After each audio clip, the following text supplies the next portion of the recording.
Yelena. Coucou Sam. T'as vu, je te le fais en chanson. Ouais. Bon, ça faisait un petit moment qu'on s'était pas vus. Ça faisait longtemps, tous hein, les tu m'as deux. manqué. Ouais, toi aussi. Et j'ai découvert une nouvelle Yelena en regardant La Villa des Cœurs Brisés, saison 4. Je m'attendais pas du tout à ce que tu donnes autant de ta personne, à ce que tu lâches autant. Et je peux être complètement honnête, Ouais, vas-y. je ne voyais que ta… Enfin, je savais que tu avais d'autres choses de cachées, mais jusqu'à présent, tu ne montrais que la partie superficielle. Ouais, je le sais en même temps, hein, c'est compliqué de ne pas la montrer. Elle est là sur moi, donc voilà. En plus, avec les émissions que j'ai fait avant, j'ai pas pu vraiment montrer comment j'étais. Donc ça a été très compliqué. Ça Bon. ne m'étonne pas et je ne suis pas du tout surprise de ce que tu me dis. Est-ce que tu t'attendais, toi, à ton niveau, Yelena, à autant lâcher prise, à autant montrer cette fameuse face B qu'on cache tous avec notre masque social? Ah non, mais pas du tout. Moi, je suis arrivée… C'est Shogun qui perturbe Yelena pendant l'interview. Ne te laisse pas perturber. il peut vraiment plus se passer de moi, lui. Hein. Non, mais en fait, ce qui s'est passé, c'est que je ne m'attendais pas du tout à lâcher autant prise. Je ne m'attendais pas du tout à arriver dans un programme où vraiment j'allais me sentir aussi impuissante face à certains comportements, face à certains coachings aussi que j'ai eu avec Lucie. Je me suis dit, ouais, ça va être une émission. Lucie, enfin voilà, c'est quelqu'un d'humain. Elle va pas m'ensorceler, elle va pas me faire un tour de magie ou quelque chose comme ça. Enfin, ça va aller les doigts dans le nez, quoi. Alors, je sais que c'est pas forcément évident de parler de choses intimes quand il y a autant de bruit qu'ici. Oui, On va quand autant même de monde. essayer parce que ça s'appelle En toute intimité. Ouais. Toi, ta grande peur, c'est l'abandon. Ouais. Tu as peur de l'abandon. Ça, je le savais pas. Tu as expliqué que tu avais été abandonnée avec ta maman par ton propre Par père mon quand père, tu oui. avais quel âge d'ailleurs? Quand j'avais 2 ans. Ok. Donc, tu as grandi sans cette figure masculine. Exactement. Ma maman s'est remise avec un homme, mais bon, tu sais, c'est pas ton père et tu le ressens. Quoi qu'il arrive, t'as beau te dire, oui, voilà, ma mère doit refaire sa vie, mais moi, j'étais trop petite. Donc, quand tu prends l'âge, que tu commences à comprendre les choses, quand tu as 3-4 ans, c'est pas grave, mais quand tu commences à grandir et qu'à 8-9 ans, tu te dis, mais pourquoi c'est pas mon papa? Qu'est-ce qui s'est passé? Pourquoi je suis sans nouvelles de lui? Enfin, c'est que des pourquoi, des pourquoi, des pourquoi. Et j'ai pas du tout une enfance facile par rapport à tout ça non plus, parce que c'était plein de questions sans réponse. C'est des réponses que ma mère ne voulait pas non plus spécialement donner parce qu'elle avait peur que moi je souffre. Donc voilà, c'est pour ça que là, d'aller dans La Villa des Cœurs Brisés, parler de tout ça, c'était pas qu'un côté personnel. Je mettais aussi ma famille dedans, je mettais ma maman dedans. Je me dis quand elle va voir les épisodes, elle va être hyper touchée parce que c'est quelque chose qui la concerne aussi un petit peu. T'en parlais avec ta mère? En fait, avec ma mère, à chaque fois que j'ai voulu en parler, soit elle se braquait, ou soit on n'arrivait pas à dialoguer parce que voilà, moi je cherchais des réponses et puis elle n'avait pas non plus envie spécialement de retourner dans son passé parce qu'il n'y a pas qu'à moi que ça fait mal. Elle aussi, elle a été abandonnée par l'homme qu'elle aimait, par l'homme qui lui a fait un enfant. Donc voilà, c'était très compliqué autant pour moi que pour elle. Et cette peur de l'abandon, tu penses que toutes ces années après, quand tu as grandi, quand tu es devenue une femme, elle s'est matérialisée comment dans tes relations amoureuses? Ah, mais il n'y a pas que dans mes relations amoureuses, hein, même en amitié. En fait, je suis quelqu'un qui est tellement faible quand je suis amoureuse, même en amitié, que j'ai ce besoin de garder avec moi les gens tout près de moi. Et si je sens que la personne me délaisse un petit peu ou que je sens que je me sens un petit peu abandonnée, je suis directement très possessive. Par exemple, allez, j'ai une de mes copines, ma meilleure amie va aller boire un verre avec une copine sans me le dire. Je vais le voir sur les réseaux sociaux. Je vais dire comment ça se fait que je suis pas au courant que tu as été boire un verre avec. Tu vois, je suis très possessive en amitié, en amour, parce qu'à chaque fois, je me dis, il y a des risques qu'elle m'abandonne, il y a des risques que je la perde. Pareil en amour. Je sais pas comment t'expliquer. On peut parler clairement? Ouais. Ok. Est-ce que tu as conscience de l'image que tu pouvais jusqu'à présent projeter aux yeux des téléspectateurs? Complètement. Ok. Est-ce que tu sais quelle image tu avais? Mais j'ai une très mauvaise image. J'ai pas du tout une belle image. J'ai même pas une propre image. Il y a eu plein d'histoires autour de moi. Comme tu sais, Sam, il y a eu la revanche des ex. Je suis arrivée, j'ai dû me mettre avec un gars qui venait de se remettre en couple avec son ex. Donc j'ai pris ce couple-là. Je suis arrivée dans le cross des Marseillais. Il y a eu mes histoires avec Tanti, mes histoires avec Manon et tout ça. Donc du coup, j'étais aussi un peu la sulfureuse Elena qui arrive, qui fout la merde, séductrice, tentatrice, qui n'a pas de respect pour les hommes ni pour les couples. Ensuite, j'ai eu l'histoire de quand je travaillais dans un bar à Champagne, qui m'a énormément porté de préjudice. Parce que tout le monde s'est dit, c'est une pute, quoi. Désolée de parler comme ça, hein. Tout le monde m'a dit, c'est une pute. Donc j'ai eu tout ça qui a tourné autour de moi, alors que moi, j'étais là, dans mon coin, à me dire, mais en fait, les gens ne se rendent pas compte de ma vraie vie, quoi, de ce que j'ai vécu, parce que ce soit dans mon enfance avec ma mère, que ce soit à l'école, que ce soit dans tout, dans ma famille, dans plein de choses, dans l'abandon avec mon père, tout ça, ça m'a détruit. Et jamais de la vie, en fait, bah, je me serais retrouvée dans une télé-réalité à me faire passer pour une fille comme ça, à montrer que mon côté physique. Déjà, jamais de la vie, j'aurais cru que j'allais être refaite comme ça. Tu sais, moi, à 15 ans, je ne me suis pas dit à 20 ans, je suis refaite de la tête aux pieds. Tout s'est fait naturellement. Et je me suis vue changer, je me suis vue prendre des décisions différentes. Mais ça m'a fait hyper mal de voir tout ce que les gens pensaient sur moi. Et c'est même pour ça, au tout début, qu'on avait une interview ensemble, je t'avais dit, je me suis enlevée de Twitter. Ouais, je me souviens. Mais est-ce que tu en as joué de cette image? On se parle franchement. Au début, j'en ai joué. Au début, voilà, je venais d'arriver dans la télé-réalité, je ne savais pas trop comment ça fonctionnait. Je ne vais pas dire que j'étais victime, parce que c'est moi qui ai donné cette image-là aussi, donc j'assume totalement. Et aujourd'hui, bah, je me dis, si je refais un tournage, et c'est ce qui va bientôt se passer, mais jamais je refais la même chose en fait. Tu te cherchais? Je me cherchais, je ne savais pas si je devais rester naturelle, si je devais me donner une image, si je devais me donner un autre personnage. En fait, je ne savais pas. Tu vois, je voyais toutes les filles qui étaient un peu bimbo, je voyais toutes les filles qui étaient comme ça. Et au final, bah, moi, je suis devenue comme ça. Alors qu'après, je me suis dit, mais non, en fait, je suis pas comme ça, moi. Je suis, ok, j'ai ma plastique qui est là, qui est voyante, parce que je peux pas la cacher, parce que j'aime ça. Et je suis la première à dire que bah, je suis toute en silicone, non, j'ai quand même ma poitrine, mais je suis toute en acide hyaluronique. Enfin, tu vois, il y a plein de choses comme ça. Je suis pas vraie et je l'assume totalement. Mais au fond de moi, je suis une personne humaine. Enfin, tu vois, je suis une personne très douce. Je suis une personne qui n'aime pas les embrouilles, je n'aime pas rentrer en conflit avec des gens, je suis une personne qui aime la sérénité, enfin, tu vois. Et puis même j'ai l'impression que cette image que tu as un petit peu cultivée, parce que comme tu l'expliques aujourd'hui, et je trouve bravo d'oser le dire, parce que c'est pas tout le monde qui ose faire ça, a fait que certains candidats de télé-réalité avec lesquels tu te retrouvais dans les programmes se disaient mais elle en fait c'est la meuf qui va aller directement avec les mecs, quoi, c'est la chaudasse de service. Ah bah ouais, mais de toute façon on voit bien Beverly au début qui dit elle a chaud hein, la Yelena. Ça tu l'as pris comment? Déjà, je vais te dire, moi je prends tout, par exemple déjà sur mon physique avec de l'autodérision. Je suis la première à me dire, ouais si je reste trop au soleil en République dominicaine, mon produit va partir, quoi, tu vois. J'aurai plus de volume. Voilà, j'aurai plus de volume, je vais perdre un côté, ce sera moins épais. Enfin, tu vois, je suis la première à prendre de l'autodérision. Tu pouvais en prendre chez Paredes. Ouais, bon. On en parle après de ça. On en parle après, j'ai même pas... Laisse tomber. Donc du coup, c'est vrai. Ouais. À mon avis, ça doit pas être de la qualité ce qu'il y a dans la bouche, mais bon, c'est pas grave. Je préfère pas mélanger. Et donc, du coup, c'est vrai que quand j'ai vu Beverly un petit peu qui m'a critiqué directement sur mon physique, je t'avoue que j'étais un peu déçue sur le moment. Dès que j'ai vu les images, je me suis dit waouh, la fille, on arrive. Elle explique sa problématique. Je lui dis en plus, j'espère que ça va s'arranger. Donc, je suis gentille, j'arrive vraiment dans un super bon état d'esprit. Et en fait, je vois qu'on me critique sur mon physique, sur mon nez, sur ma bouche, sur ma plastique. Enfin, je trouve ça un peu mesquin. En plus de ça, c'est pas comme si elle était toute naturelle non plus, tu vois. Elle a encore été se faire opérer de la poitrine il n'y a pas très longtemps. Je pense qu'elle a aussi peut-être son nez ou sa bouche de refait. Mais je m'en fiche en fait de qui refait quoi chez soi, tant qu'on est heureux comme ça. Et je trouve ça mesquin de venir m'attaquer directement sur mon physique. Donc voilà, après je te dis, moi j'ai pas envie de m'arrêter là-dessus. Les gens ils pensent ce qu'ils veulent, moi je suis très bien dans ma peau comme ça. Après pour ce qui est, quand elle me tacle un peu sur ouais Yelena c'est une chaudasse et tout ça, je suis comme ça, je suis quelqu'un d'extravagant. Je peux pas c'est quoi le contraire d'extravagant? Introverti? Voilà, je peux être introvertie si je suis pas comme ça. Moi voilà, je vais te lâcher un truc, je vais courir, mes lolos vont bouger dans tous les sens, je vais les tenir en main, je vais faire ah mes lolos ça me fait mal, ils bougent dans tous les sens. Parce que je me retiens pas en fait, je suis naturelle. Que ce soit dans mes disputes, que ce soit dans mes pleurs, dans mes clashs, dans mes fous rires, je suis naturelle. Donc voilà, je fais pas attention, tu vois. Et puis moi, je pense pas caméra, je me dis pas il y a des caméras qui sont là, je dois dire ça pour faire un buzz par rapport aux caméras. Voilà, je parle comme je dois parler. C'était flatteur pour toi quand Julia Paredes t'a vu pour la première fois et dit ah mais j'ai eu l'impression de me voir? Non, c'était pas trop flatteur.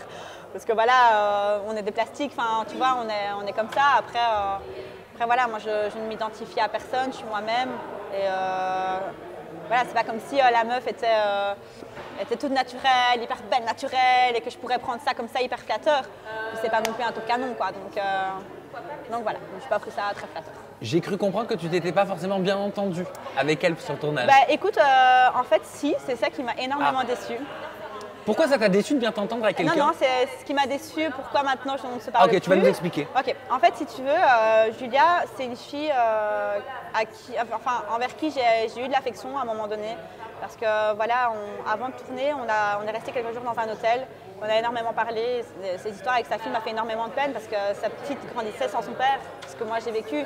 Donc normal que j'ai eu énormément d'affection pour elle, que ça me tenait vraiment à cœur et tout ça. En fait, tout le programme s'est bien passé jusqu'à quand j'ai vu que dans ton interview, elle parle de moi, donc sans dire mon prénom. Alors je me souviens plus ce qu'elle dit. En fait, elle dit comme quoi on l'aurait fait partir parce qu'elle était en couple avec... elle était un petit peu en couple avec son ex Antoine. Et elle dit ouais mais je comprends pas trop parce qu'il y a carrément une candidate qui pensait qu'elle était enceinte. L'ex de Fidji. Ouais. Antoine. Ouais. Et Ouais. qu'elle dit je comprends pas parce qu'il y a une fille qui pensait carrément qu'elle était enceinte et toi tu lui dis c'est qui cette fille-là, elle t'a dit je ne dirai pas non, je n'ai plus parlé, je ne te dirai pas de nom mais c'est une fille qui travaille dans un bar à Champagne. Bien entendu, je le prends pour moi. Donc il faut savoir que pendant le tournage, j'avais un petit décalage hormonal et j'ai dit en rigolant devant tout le monde, j'ai dit putain c'est le coup que juste avant d'intégrer la villa, je suis enceinte de mon ex quoi. Parce que c'est vrai que moi, quelques temps avant, je revoyais mon ex, mais pas pour me remettre avec parce que voilà, voilà, ce qui se passait, ce qui se passait. Parce que c'est ambigu. Parce que c'était ambigu, mais jamais de la vie je me serais remise avec. Enfin, C'était qui cet ex? très bien. J'ai même pas envie d'en parler, franchement, j'ai même pas envie d'en parler. Et donc du coup, j'ai dit ça comme ça là, sur la rigolade.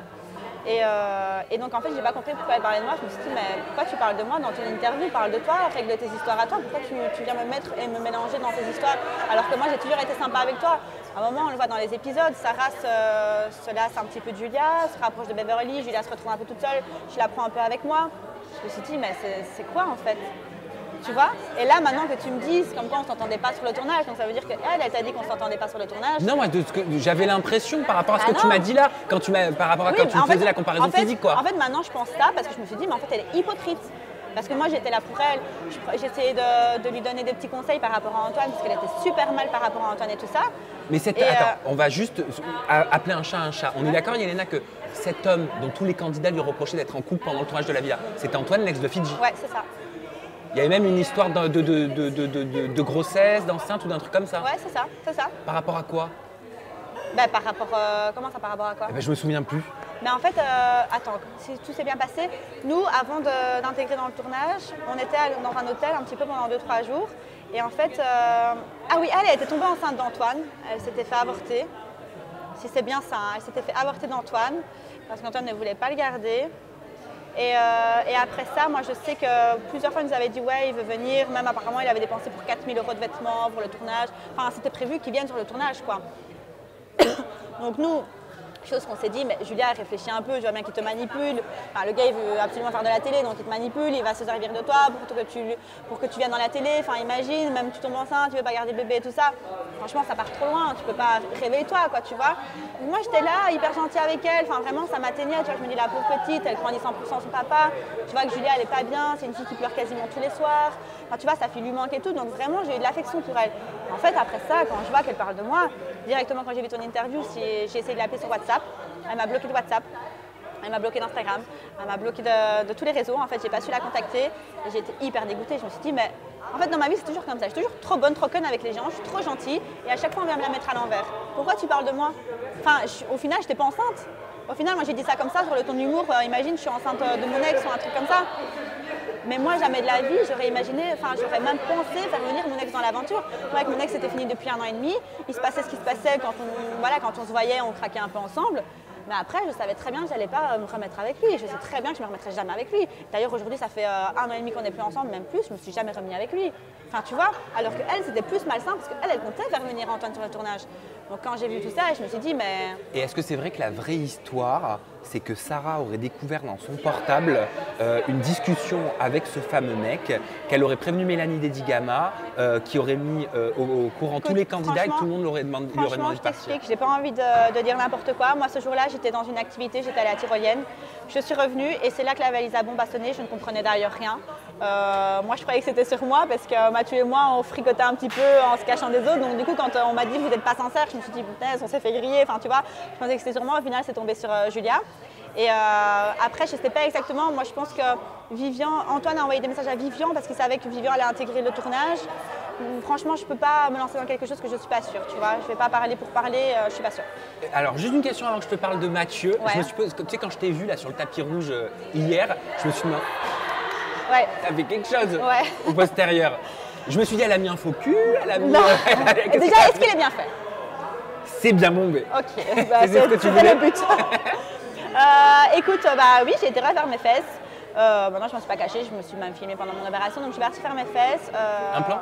Non, j'ai mis de la graisse. Ah, ok. Ouais, j'ai mis de la graisse, c'est très naturel, ça fait vraiment au toucher, c'est tout mou.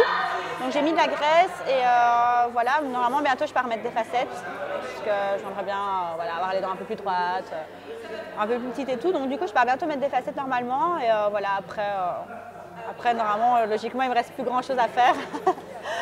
Il Il me reste plus grand chose à faire, donc j'espère. Qu'est-ce que tu vas trouver comme J'aimerais bien corps peut-être faire encore une petite retouche à mon nez. On verra. Non. On verra. Après, On verra. Après, ça, non. Comme Beverly, Vivian dirait, j'ai le Michael Jackson, donc. Ils se demandaient comment tu faisais pour respirer. Voilà. Parle-moi un petit peu de Mathieu, ta relation avec Mathieu. Grand amour. Alors avec Mathieu, déjà il faut savoir que Mathieu, ça n'a pas été un coup de cœur sur le moment même, instantané, sachant que Mathieu et moi, en fait, on était déjà en contact avant l'aventure. Donc du coup, Mathieu et moi, on se parlait déjà sur les réseaux sociaux. Et c'est vrai que il me plaisait bien, je le trouvais minouche, c'était un peu mon style de mec et tout. Et je me suis dit, tiens, c'est cool parce que je sais qu'il est au casting de la villa, donc du coup, tout ce que je pense de lui, ça va matcher peut-être dans le tournage de la villa. Donc ça passe ou ça casse. Et tout s'est révélé vrai de ce que je pensais sur lui, ça a vraiment matché. Je l'ai vu, j'ai directement eu un coup de cœur. Donc Mathieu, ça a vraiment été mon pilier du début jusqu'à la fin. Quand on me demande pour qui tu as un coup de cœur dans les candidats, je ne peux même pas répondre parce que j'étais tellement prise dans mon couple que oui, ok, on vivait tous ensemble avec les candidats, mais je ne me suis pas vraiment liée d'amitié avec quelqu'un plus que d'autres. Donc j'ai pas eu de coup de cœur en amitié parce que mon coup de cœur, c'était tellement Mathieu, c'était mon pilier, c'était mon confident, c'était mon oreille, mon épaule, c'était vraiment tout. T'es amoureuse? J'étais amoureuse. Tu l'es plus? Non, on n'est plus ensemble, les mois sont passés, non, je suis plus amoureuse. Pour quelle raison? Déjà, ça a été fini parce que la distance était trop compliquée. Marseille-Bruxelles, voilà, Marseille-Bruxelles, c'est trop compliqué. Moi, je travaillais comme responsable dans un resto, donc pas dans un bar à champagne, dans un resto, un vrai resto. Je le précise parce que sinon, on va encore croire que je faisais la timbre. Tu sais, il y a des bars à champagne aux Galeries Lafayette. Ouais, mais voilà. De toute façon, je m'étais déjà exprimée sur ce sujet. Je pense que si les gens veulent revoir ça, ils n'ont qu'à retourner sur Internet, ils verront très bien ce que c'était. Et donc du coup, c'est vrai que moi, j'avais pas trop le temps d'aller le voir. Puis lui, il travaillait pas, donc pour moi, je trouvais ça un peu décevant que lui ne prenne peut-être pas plus la peine de venir me voir, sachant que moi, je ne pouvais pas me libérer quand je voulais, alors que lui pouvait plus se libérer quand il voulait. Et au final, on se voyait toujours pas assez. Donc tu vois, ça m'énervait un peu parce que je me dis, mais tu travailles pas, viens me voir. Mais lui, il me disait tout le temps, mais non, toi, viens me voir. Mais ça fait 2 semaines qu'on s'est pas vu, tu sais que je travaille et j'ai congé que le dimanche, le lundi je rebosse. Venir à Marseille pour 24 heures, ça sert à rien, tu vois. Alors que toi tu peux venir, tu restes dans mon appartement, on fait une vie toute normale, quoi, tu vois. Tu prends ma voiture, tu fais ce que tu as à faire à Bruxelles, tu te balades. Et donc du coup, au fur et à mesure des jours, ça me gavait, tu vois. Ça me gavait, je me suis dit, si je te manque vraiment, tu viens me voir. Tu t'en fous d'être venu 3 fois avant et que maintenant c'est à moi de venir. Il n'y a pas à compter le nombre de fois où tu viens et comme moi je compte pas le nombre de fois où je dois venir, tu vois.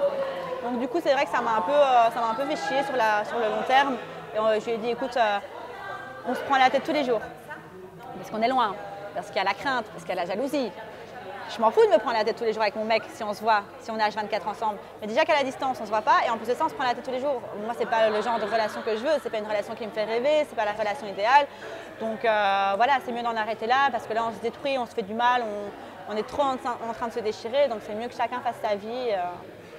Ça a été dommage parce que franchement, Mathieu, ça a vraiment été un coup de cœur. Mais je sais, et ça se voit. Vraiment. T'as pas été triste? Si, j'ai été triste, surtout que voilà, ça a été ma première grosse aventure, je l'ai fait avec lui. Ça a été un coup de cœur, comme j'ai dit. Donc ouais, franchement, ça m'a quand même attristée, franchement. Vraiment. Et en plus de ça, c'est vrai que j'ai commencé un peu à prendre contact avec sa maman. Donc du coup, tu vois, je m'étais aussi un peu rapprochée au niveau côté famille, son tonton qui venait me parler, sa sœur, tu vois. Donc je me voyais vraiment avoir quelque chose de plus sérieux avec lui. Maintenant, pour lui, c'était pas envisageable à ce moment-là, je pense, de venir vivre à Bruxelles. Et moi, c'était pas envisageable de quitter mon boulot parce que voilà, tu sais, moi j'ai mes placements de produits, mais moi je suis quelqu'un qui fait vraiment la différence entre la télé et dans ma vie normale, enfin dans ma vie tous les jours. Tu vois, j'ai pas envie de faire que de vivre de mes placements de produits. Là, je fais ça depuis un petit temps maintenant parce que j'ai arrêté de travailler depuis le mois d'août. Et même moi, ça m'énerve.